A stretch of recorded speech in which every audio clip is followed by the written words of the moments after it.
This is Matt Hardy, the man who is stronger than death and will not die. And you are watching The Roman Show. This is The Roman Show. Rudolph Roman of The Roman Show, to my left, none other than Matt Hardy, the icon. Thanks so much for taking some time and speaking to us, Matt. You got it, man. Well, first let's talk about down here in Miami. It was something that you guys were looking forward to. You're in the Hurricane, 20 years in the making, from what I understand, that you were teaming up the Omega Powers. How was it teaming up with the Hurricane? A lot of fun, man.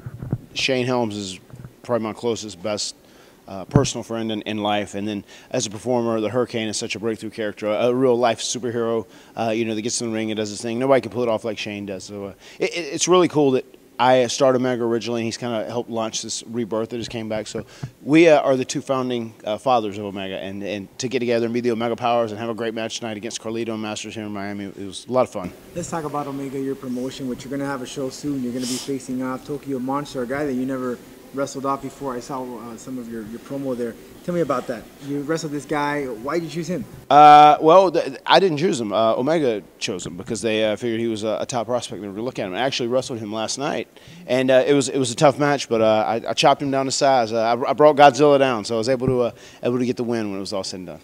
Did you ever think that Omega was going to be reborn since it started back in the late 90s? Did you ever think that it was going to come back again and have so much power as it has right now? I think it was in the back of my mind that it was going to happen, and I really had no idea it would be this great and this cool and this much fun. But it really is. Whenever the Omega crew gets together, it's almost like a big family reunion, and it really feels special. So it's very cool.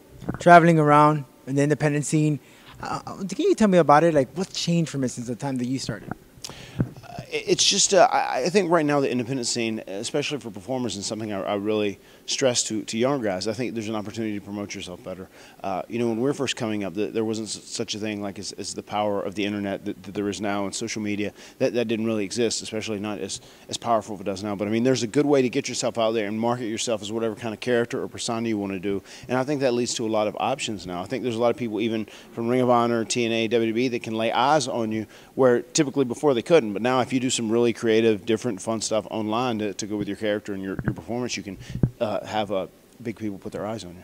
Last night I was watching the WWE Network, and they were doing a show on Edge, and I remember they were talking about the great matchup that you had with you and the Hardy Boys and Jeff and your brother. Mm-hmm. The ladder matches, the TLC, memorable, historic. Any chance we're going to get you guys again to team up, maybe in Omega, WWE, wherever it is? Yeah, I think the Hardy Boys, as long as we're both actively wrestling, that's something that can always happen. It's a very realistic possibility. We teamed up 2 weeks ago against the Briscoe brothers from Ring of Honor, and it was truly like a dream match, and it was a very special match. The DVD just came out yesterday, as a matter of fact, so that's one to check out, the Omega show, Chaos and Cameron, Hardy Boys versus Briscoe brothers. Hell of a match, no doubt. Take me back to those matches, in the locker room, in the back, injuries.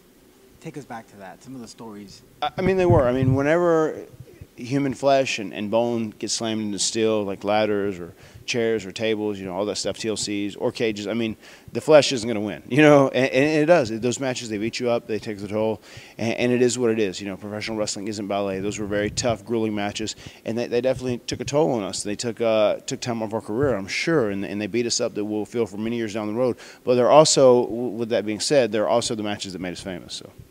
When you guys, because you wrestled a couple of times with the Hardy Boys, Hardy Boys, of course, yourselves. You got the Team 3D, Dudley Boys at the time, and Edge and Christian. How did you guys get together and say, we got to do this to be better than the last match? That was tough. It was always a challenge trying to overcome the last match that we did, but we just tried to be really innovative. We tried to be very creative, and we tried to just take new approaches to everything that we did and just look at it like as a blank slate, and try and build a better masterpiece. And I felt like we were pretty good at least always keeping the people happy. We never disappointed the people, so to say. You sure didn't, guy. Icon, Matt Hardy, thank you so very much. Anything else you want to add? No, just while we're on here, to catch up with Matt Hardy, you can catch me on my website, which is matthardybrand.com. My shop with all these beautiful pieces of merchandise in my brand new shirt, The Survivalist, is at shopmatthardy.com. On Twitter, I'm at Matt Hardy Brand. Facebook, Matt Hardy Brand. YouTube, Matt Hardy Brand. And that is my wife calling, I'm sure. You still have the Stronger Than Death shirt? I do. Okay, what was the website again? Shopmatthardy.com. There you go. Thank you, Matt. This is The Roman Show.